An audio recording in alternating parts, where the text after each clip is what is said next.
नमस्कार। आप सुन रहे हैं सोल संवाद विद प्राची, जहां हर संवेदना एक आवाज बन जाती है और हर आवाज एक रास्ता। आज हम बात करेंगे एक ऐसे गहरे जख्म की जो दिखाई नहीं देता, लेकिन अंदर ही अंदर इंसान को तोड़ देता है। कई बार हमें इमोशनली बहुत वल्नरेबल बना देता है।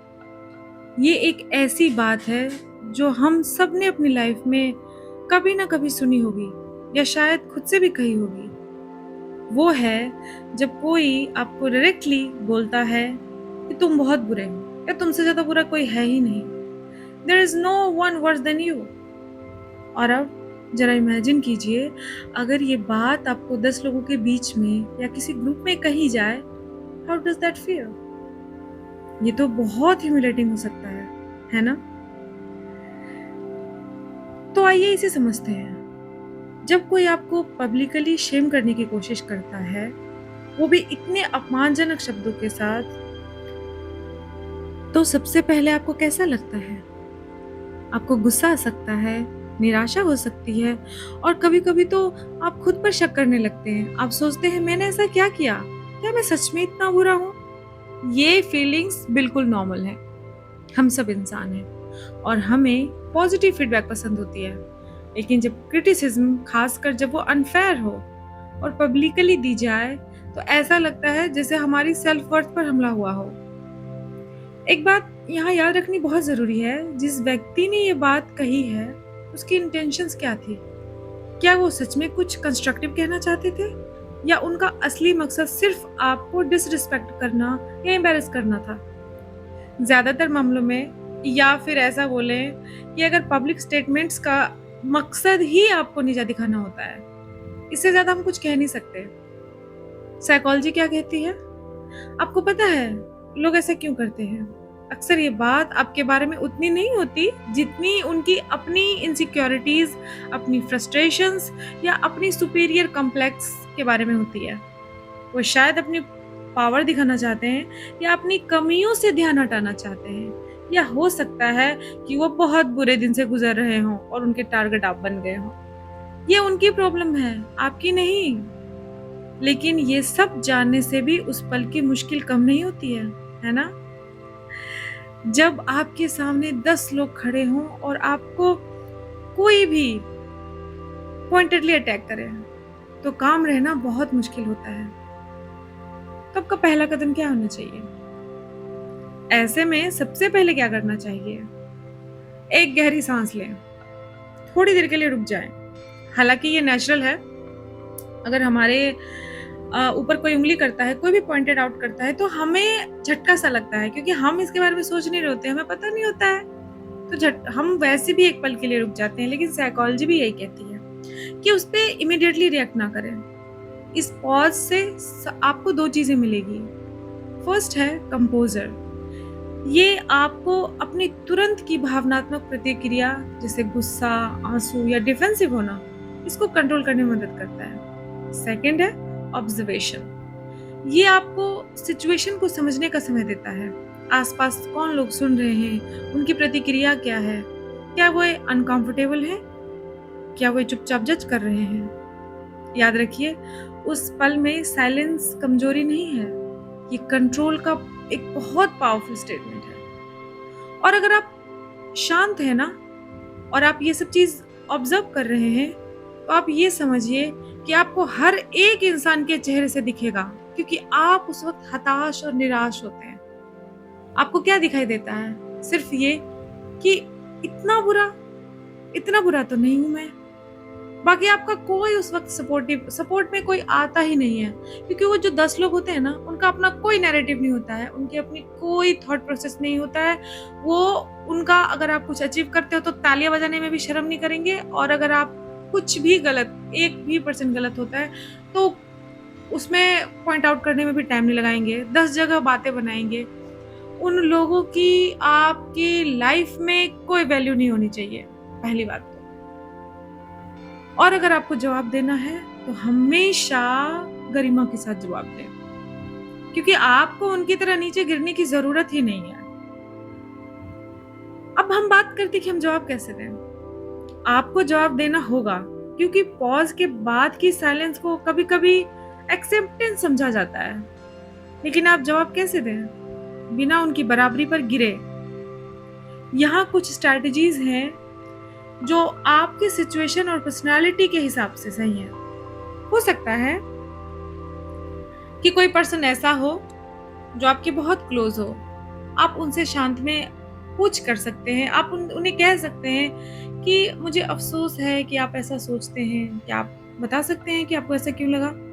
मैं ईमानदारी से समझना चाहूँगा।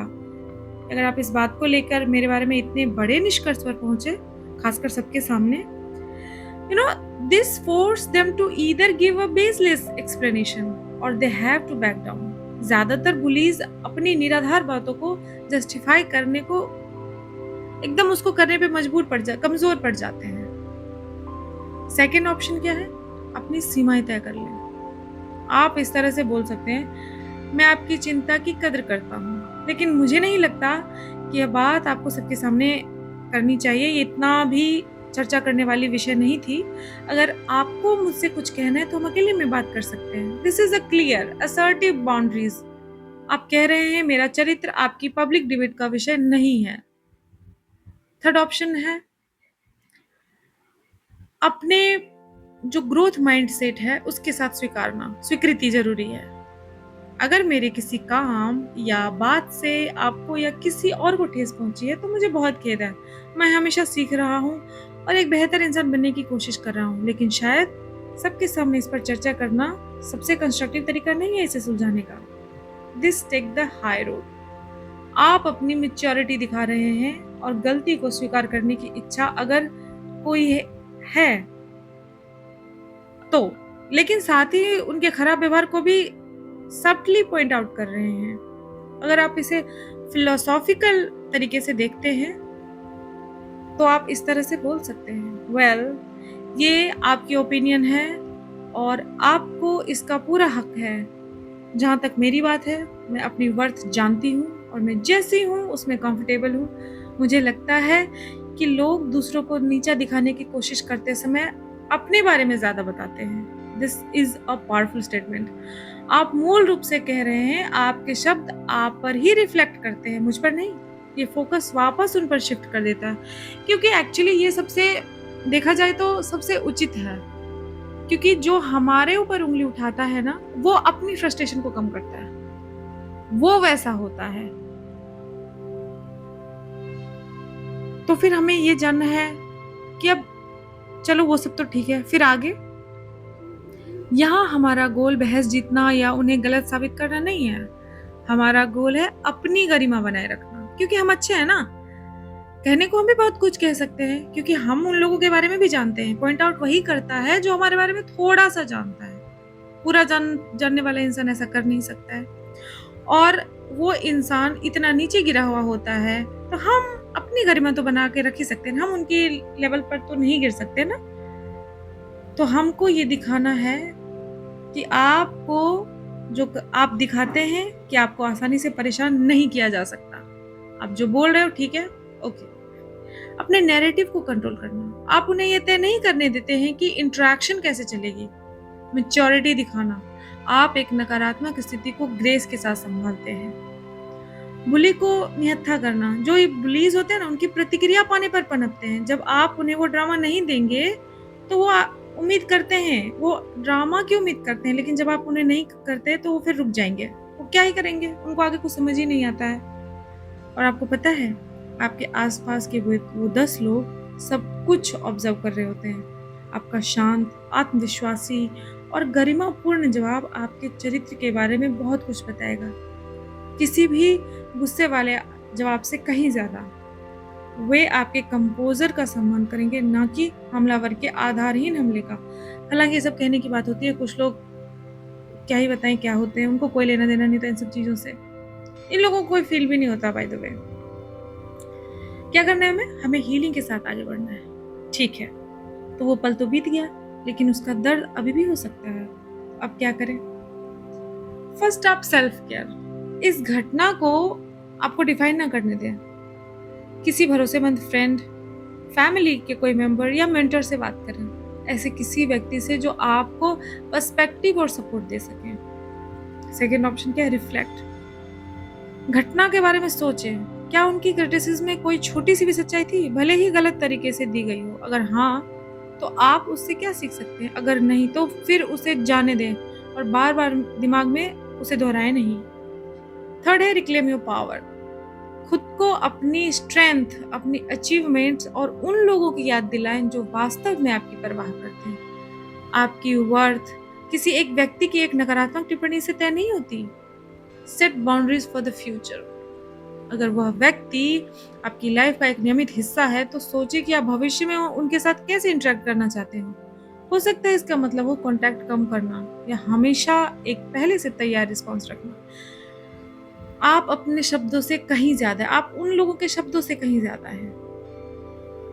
ये बात याद रखें, आप किसी के वर्ड से डिफाइन नहीं होते। आपका चरित्र, आपकी दयालुता, आपके प्रयास, आपकी यात्रा, यही सब आपको डिफाइन करते हैं। किसी और की नेगेटिविटी उनकी अपनी ही परछाई है, आपकी नहीं। तो अगली बार जब कोई आपको तुमसे बुरा ना कोई, अब तुमसे ज्यादा बुरा कोई है ही नहीं, या तुम बहुत गंदी हो, तुम बहुत बुरी हो, तुम जलती हो, तुम चिढ़ती हो, जिससे आपको कोई लेना देना नहीं होता है, या कहकर नीचे खींचने की कोशिश करे, तो रुके, गरिमा के साथ जवाब दें और फिर अपनी रोशनी फैलाना जारी रखें, क्योंकि आप उनके शब्दों से कहीं कहीं ज्यादा हैं। आपकी जो भी बातें होती है वो सिर्फ आप तक नहीं होती, वो आपके समस्त, आपके संपूर्ण जीवन को दिखाती है। या इंसल्ट जो होता है, वो सबसे बड़ा दर्द इंसल्ट का नहीं होता, दर्द होता है उस बात को सच मान लेने का। You ask yourself, maybe I deserve it, और वहीं से शुरू होती है सेल्फ डाउट की जर्नी। जो किसी और ने एक सेंटेंस में कहा था, तुम उससे एक कहानी बना लेते हो। But wait, pause, ask yourself, क्या मुझे पता है मैं कौन हूं? इंसान के कहने से तुम खत्म नहीं हो जाते, लेकिन जब तुम खुद मान लेते हो, तब तुम सच में गिर जाते हो। और एक बात हमेशा याद रखना, जो नीचा दिखाता है वो अंदर से गिर चुका होता है। उसकी एज की गणना मत करना, वो बुजुर्ग, बुढ़ा, बच्चा, हर कोई हो सकता है इस तरह का। जब कोई भी तुम्हें अपमानित करता है, समझो वो अपने दर्द से बोल रहा है और तुम उसका मिरर बन गए हो, जिसमें उसने अपना असुर देखा है। एक्चुअली में अगर तुम्हें कोई कुछ कहता है, तो समझो वो तुम्हें नहीं कह रहा, वो अपने आप को बता रहा है। And he couldn't handle it, so he projected it on you। ऐसे लोग अपने अंदर की घुटन को दुनिया के सामने उछालते हैं, तुम्हें चोट देते हैं, ताकि अपनी तकलीफ भूल सकें। बहुत डरे हुए होते हैं ऐसे लोग, उन्हें अपनी ही चीजों से डर लगता है। उनको वो चीज इतनी डराती है कि वो तुम्हारे लिए कुछ भी कर सकते हैं और तुम उनका इजी टारगेट बन जाते हो। क्यों? Because you're a pure soul. तुम्हारी इतनी मासूमियत होती है ना तुम्हारे अंदर, कि वो लोग इजीली तुम पे टारगेट कर सकते हैं। लेकिन तुम्हें क्या बनना है? सॉइल, मिट्टी बनना है, जो सब कुछ एब्जॉर्ब करती है और फिर भी फूल उगाती है। ठीक है? तुमको अपने आप से कहना है, I do not accept this energy, I do not accept this energy, क्योंकि ये बहुत नेगेटिव होता है। And always remember, you don't need to fight like a warrior, you need to rise like a flame, silent, still, untouchable। लेकिन तब क्या? जब रात को रोना आए, आफ्टर शॉक भी होता है ना। इंसल्ट के बाद का सबसे गहरा हिस्सा यही होता है, रात का सन्नाटा। When it all replays in your mind, सब याद आता है, शब्दों का टोन, लोगों की आंखें, लोगों की शक्ल, लोगों का जो बोलने का तरीका, देखने का तरीका, हर चीज याद आता है, अपना compulsion. And then you cry. और ये रोना वीकनेस नहीं है, ये पुराने संस्कार, गिल्ट और डाउट्स का बहाव है। Let it flow, let it क्लींस। रोना एक प्रार्थना है जो आंखों से निकलती है। और एक बात याद रखना, ये सभी की आंखों से बिल्कुल नहीं निकलता है। जो लोग इस तरह के होते हैं, उनकी आंखों में कभी आंसू नहीं रहते। क्योंकि आंखों का आंसू भी एक ममता का प्रतीक है और ये सबके अंदर नहीं होता। और जब आपके आंसू सूख जाए, एक संवाद करो खुद से, क्या मैं अभी भी प्यार के योग्य हूँ? तो याद रखना, तुम्हारी जो सोल है वो यही बोलेगी, यस ऑलवेज। क्या मैं फिर से मुस्कुराना सीख सकती हूँ? तुम्हारी आत्मा तुमसे यही कहेगी, yes, because your smile doesn't come from people, it comes from source. You are not broken, you are opening. हर अपमान एक आग लगता है, लेकिन उसमें जलने का नहीं, उसमें से निकलने का समय होता है। आज तुम गिराए गए हो, कल तुम किसी और को उठाओ, दैट्स द ग्रोथ। तुम्हारा सम्मान तुम्हारे अंदर है, किसी और के शब्दों में नहीं, किसी थर्ड क्लास लोगों की जजमेंट में नहीं, किसी के टोन में नहीं, किसी अनएजुकेटेड, किसी बेवकूफ, किसी गवार के टोन में नहीं। आदत होती है, क्योंकि इस तरह की हरकतें वही लोग करते हैं जिनके अंदर सेंस नहीं होता है, सेंसलेस, बेवकूफ टाइप के आदमी होते हैं जो अपने आप को बेहतर दिखाने की कोशिश करते हैं। और एक बात, जनरली ये बात हम भी जानते हैं कि बेहतर को दिखाने की जरूरत नहीं होती है, बेहतर को प्रूव करने की जरूरत नहीं होती है। बेहतर इज ऑलवेज बेहतर। और जो नीचा दिखा के बेहतर बनता है तो लोग, खैर हमें लोगों से क्या लेना है, हमें खुद से मतलब होता है।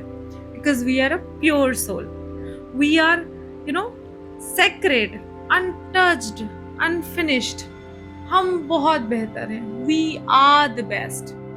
किसी की बातों में नहीं आना है। कोई तुम्हें कितना भी नकारात्मक ऊर्जा प्रदान करे, उसे लेना नहीं है। हमेशा खुश रहो, क्योंकि तुम्हारे साथ एक आंतरिक ऊर्जा है और एक अदृश्य ऊर्जा है जो तुम्हारे साथ हमेशा है। वो तुम्हें हमेशा खुश देखना चाहता है, वो हमेशा तुम्हारे साथ है, तो तुम्हें उसके साथ रहना है। एंड ऑलवेज रिमेम्बर, ये जो सोल संवाद विद प्राची है, वो आपको अपने आप से बात करना सिखाती है, वो आपको अपने आप से संभलना सिखाती है, दुनिया के जजमेंट से नहीं।